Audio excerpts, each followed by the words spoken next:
Beneath the surface.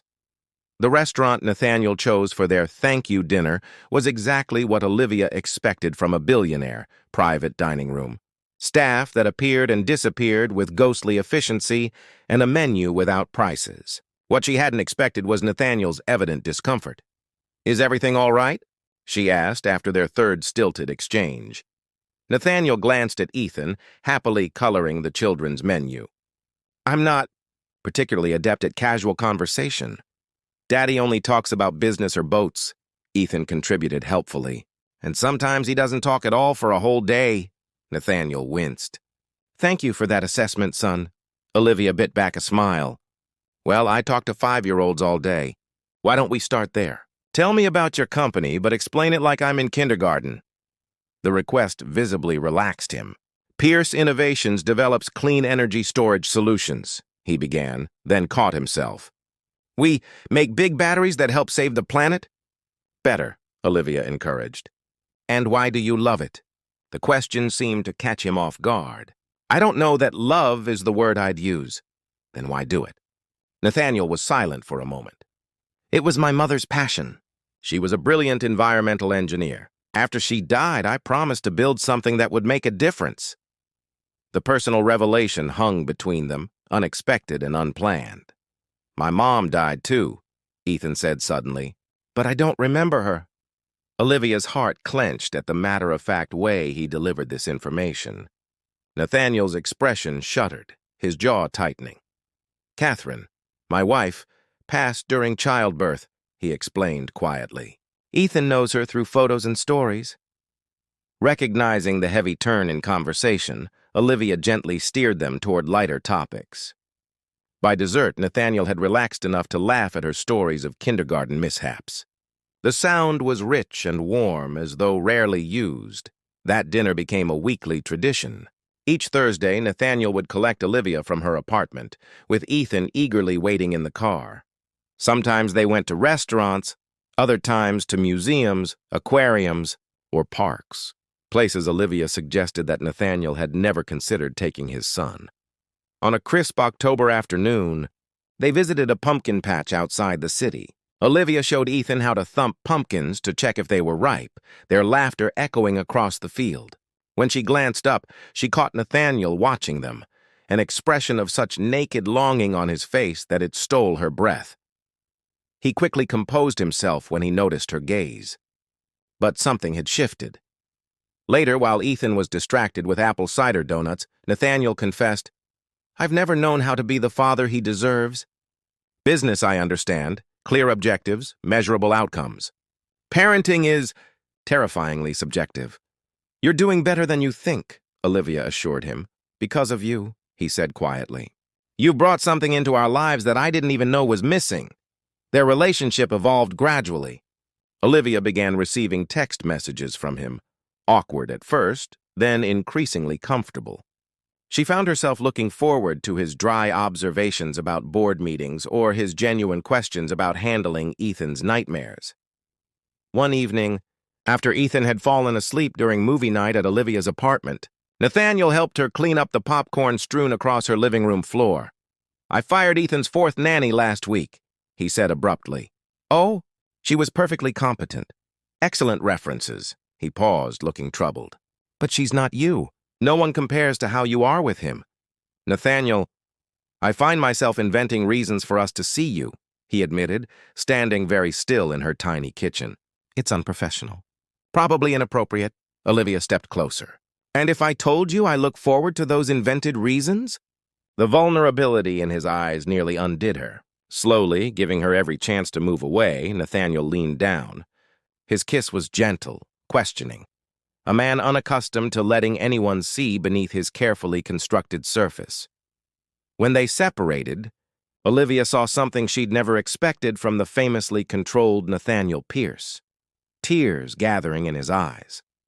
"I haven't let anyone close since Catherine died," he whispered. "I never intended to." "I'm not asking for intentions," she replied softly. "Just honesty." Then honestly, "I'm terrified. Not of you, but of this," he gestured between them, "and what it could mean for Ethan. For me." Olivia took his hand, feeling the slight tremor beneath his composed exterior. Then we take it one day at a time. That night, after Nathaniel had carried a sleeping Ethan to the car, he returned to her doorway.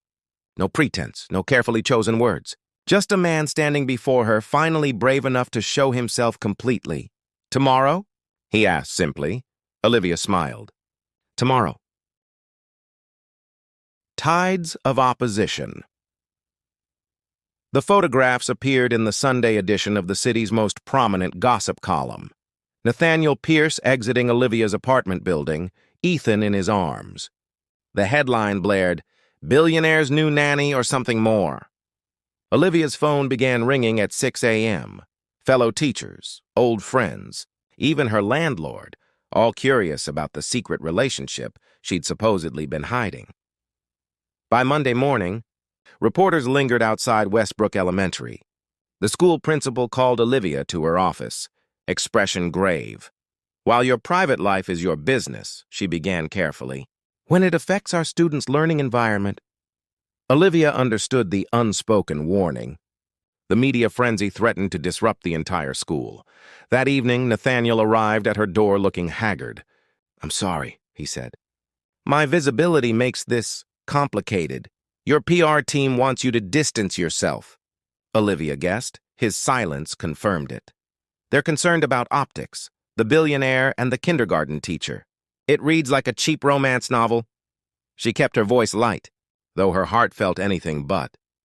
"I don't care about optics," Nathaniel said firmly, "but you care about Ethan, and this circus isn't good for him either." The media scrutiny was only the beginning. 3 days later, Olivia received a visitor at school, an elegantly dressed man in his 70s with Nathaniel's jawline and considerably colder eyes. "Ms. Reed," he said without preamble, "I'm Harrison Pierce, Nathaniel's father, the patriarch who had built the original Pierce fortune before his son revolutionized it. My son has always had questionable judgment regarding personal relationships," Harrison continued, settling into a tiny chair in her classroom. "But he usually maintains some discretion. Mr. Pierce, let me be direct. You seem like a lovely young woman. Saving my grandson was commendable. But you must understand, Nathaniel's position requires certain considerations. The Pierce family has obligations, expectations." Olivia met his gaze steadily.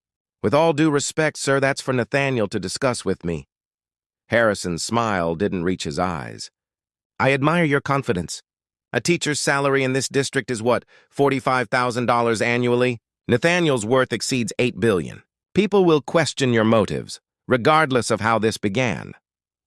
"People can question whatever they like," Olivia replied, her voice remarkably calm despite her racing heart. "Indeed, just as the board of Pierce Innovations might question Nathaniel's judgment if his personal life becomes unstable. He's built something extraordinary. Would be a shame to see it compromised." The threat hung in the air between them. "Consider this," Harrison said, rising. "What's best for Nathaniel and Ethan long term? The novelty of your relationship will fade. The differences in your worlds won't." After he left, Olivia sat motionless among the tiny desks and bright alphabet posters. For the first time, doubt crept in. Was Harrison right? Was she being selfish? That night, when Nathaniel called, she didn't answer. Nor the next morning. She needed space to think without his intensity clouding her judgment. On the third day, when she finally answered his increasingly worried messages, her voice was carefully controlled. "Maybe your father is right. Maybe this was never going to work long term. You spoke to my father?" His voice went dangerously quiet. "He's concerned about Ethan, about your company." "My father hasn't been concerned about anything but power and legacy since I was Ethan's age," Nathaniel snapped. "What exactly did he say to you?" When she reluctantly recounted their conversation, Nathaniel fell silent for so long she thought the call had dropped. "Nathaniel? I'll be there in 20 minutes, he said finally. "Please, just wait for me." He arrived as promised, his expression thunderous. "My father threatened you with my company?" "He's worried about you." "No," Nathaniel corrected. "He's worried about controlling me, as he always has been." He paced her small living room.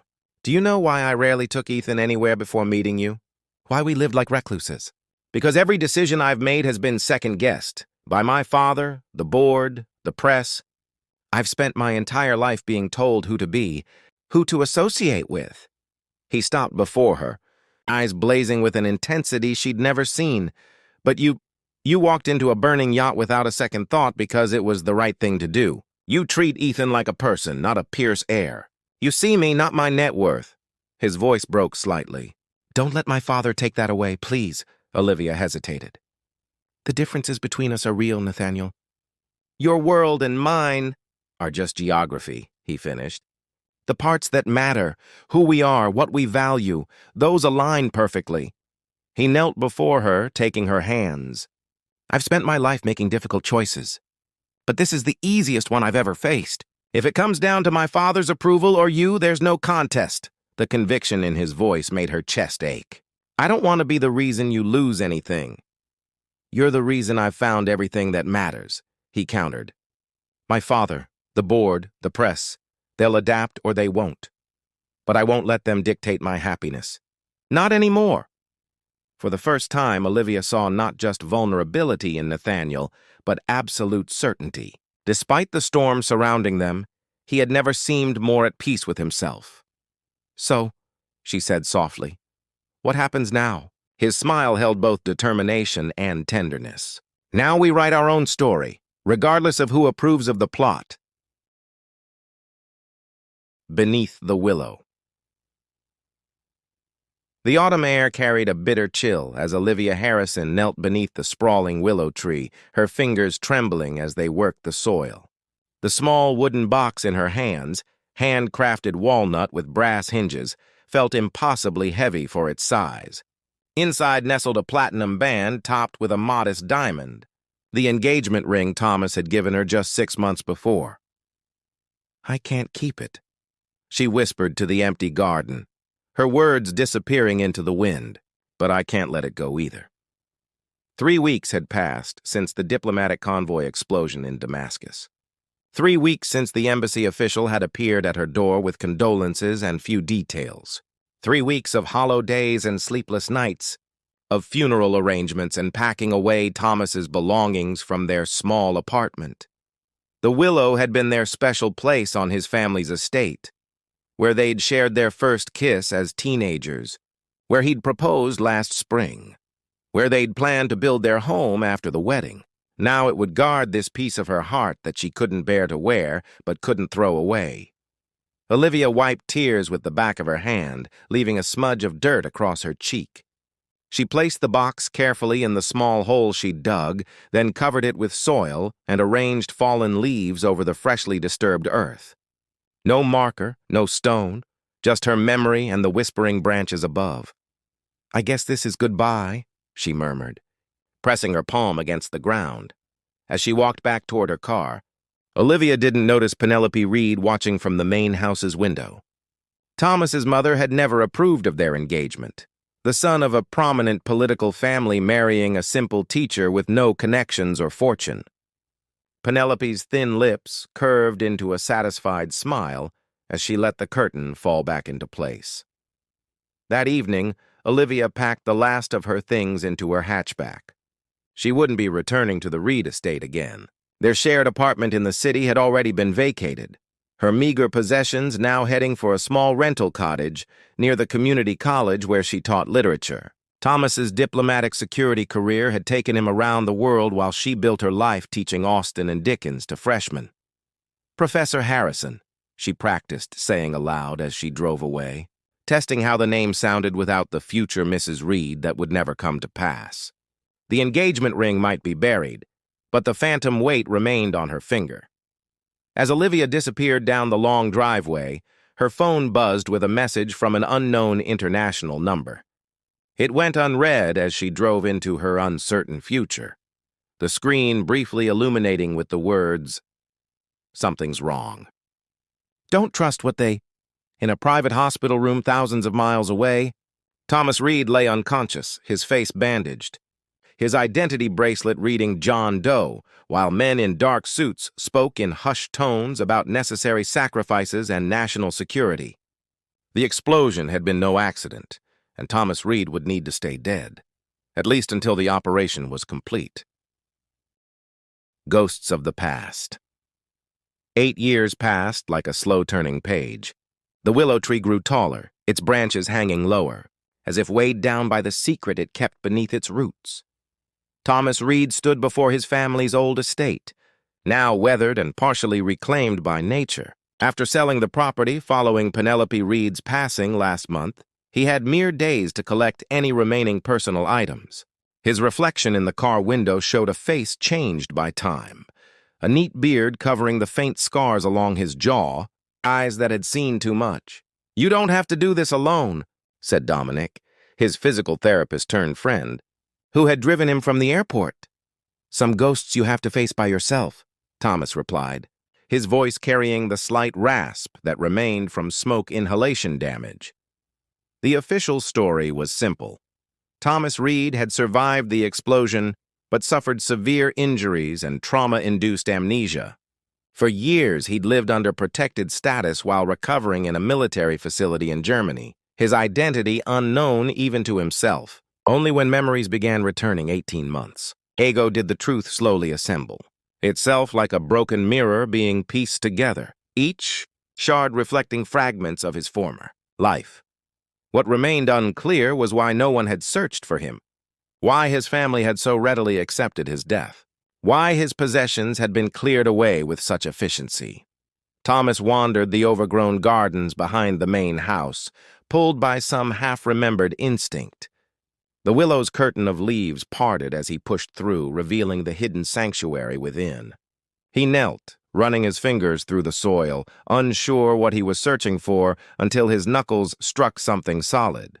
The wooden box had weathered remarkably well, protected by the tree's root system. Thomas brushed away dirt, recognizing his own handiwork in the carved patterns. He had made this box himself in his father's workshop for Olivia's birthday. Inside, nestled on a scrap of faded velvet, lay the engagement ring. Untarnished platinum caught the filtered sunlight, sending prisms dancing across his scarred hands. "She buried it," he whispered, understanding blooming alongside confusion. "But why here? Why not throw it away?" He slipped the ring into his pocket as memories cascaded through him. Olivia's smile when he'd proposed, her tears when he departed for his final mission, the promises they'd made beneath this very tree. Back at his hotel that evening, Thomas researched Olivia Harrison online. Her faculty profile at Westlake Community College showed a woman changed yet familiar, her chestnut hair now styled shorter, her smile more reserved in her professional headshot. Single, according to the limited personal information, teaching advanced literature courses and faculty advisor to the campus literary magazine. The article he found next sent ice through his veins. Local. Professor engaged to city councilman. Dated 3 months ago, it featured a photo of Olivia beside a man named Richard Porter, her left hand conspicuously displaying a different ring. "She's moved on," Thomas murmured, turning the recovered ring between his fingers. As she should have, yet questions gnawed at him. Why bury the ring instead of returning it to his family? Had she suspected something about his death? And why did his own mother's diary, discovered among her effects, contain a cryptic entry from the day of the explosion? "The necessary sacrifice has been made." Thomas made his decision. Tomorrow, he would visit Professor Harrison's afternoon office hours. 8 years of buried truths were finally ready to be excavated. Broken promises. Richard Porter's campaign headquarters occupied a converted Victorian in downtown Westlake, its walls plastered with Porter for Congress posters. Inside, Olivia stood frozen as Thomas examined photographs displaying Richard alongside Senator Whitmore, the same man mentioned in Penelope Reed's diary. "This can't be coincidence," Thomas muttered. Richard was Whitmore's chief of staff before running for city council. Olivia explained, the implication slowly crystallizing. "They're still close. Richard calls him his mentor. When did you meet?" 3 years ago. He attended a faculty fundraiser, donated generously to the English department." The memory shifted under new scrutiny. "He had sought me out specifically. Said he'd read an article I published?" Thomas's jaw tightened. He's been watching you. They all have. They retreated to a coffee shop across town where surveillance seemed unlikely. The evening crowd provided anonymity as they huddled in a corner booth, speaking in hushed tones. Damascus was supposed to be a standard diplomatic security assignment, Thomas explained, warming his hands around his mug. But I discovered financial records linking Whitmore and several defense contractors to illegal arms sales. Weapons that were officially destroyed were actually being redirected to regional conflicts, all while Whitmore's companies profited from reconstruction contracts. "And your family?" Olivia asked. "The Reed name has been tied to politics for generations. My father's campaigns, my eventual political future, all financed with Whitmore's dirty money." Thomas's voice hardened. "When I threatened to expose everything, the convoy explosion happened. Not an accident. Not even close. My security team was compromised. Someone wanted me silenced permanently." Olivia shook her head in disbelief. "But you survived." "Barely. And someone made sure I disappeared into the military medical system under a false identity. I suspect it was my mother's doing, protecting family interests by keeping me dead, but not actually killing me." "A compromise only a mother could justify," Olivia said bitterly. Thomas leaned forward. "What frightens me is why they're still watching you. Why Whitmore's protege orchestrated meeting you. Insurance, Olivia realized. If you ever resurfaced, I'd be leverage, or—" She paled. "Richard has been asking questions about you recently. About whether I still think about you, whether I ever doubted the official story." Thomas reached across the table, his scarred hand covering hers. "We need to be careful. If Richard is reporting to Whitmore," the bell above the cafe door jingled. Richard Porter himself walked in, his campaign smile firmly in place. His eyes locked onto their table immediately, too quickly for coincidence. "They're tracking your phone," Thomas whispered urgently. Olivia slipped the engagement ring, Richard's ring, from her finger and left it on the table. "Back door, now!" They disappeared through the kitchen as Richard called Olivia's name, his pleasant facade cracking to reveal something colder beneath.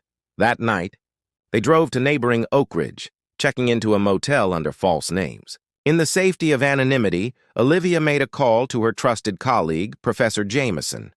"Franklin, I need those Damascus files we discussed." "Yes, the ones from that journalism student's thesis." She listened a moment. "Tomorrow morning." "And Franklin?" "Tell no one I contacted you." Thomas raised an eyebrow as she ended the call. "After your death, I became somewhat obsessed with what happened in Damascus," Olivia explained. "One of my students was researching Middle Eastern politics. I guided her thesis toward certain weapons contracts. Information started appearing, nothing concrete but patterns. I kept everything." "You've been investigating all this time," Thomas said wonderingly. "I buried your ring," Olivia replied, her voice soft but determined. "But I never buried my doubts.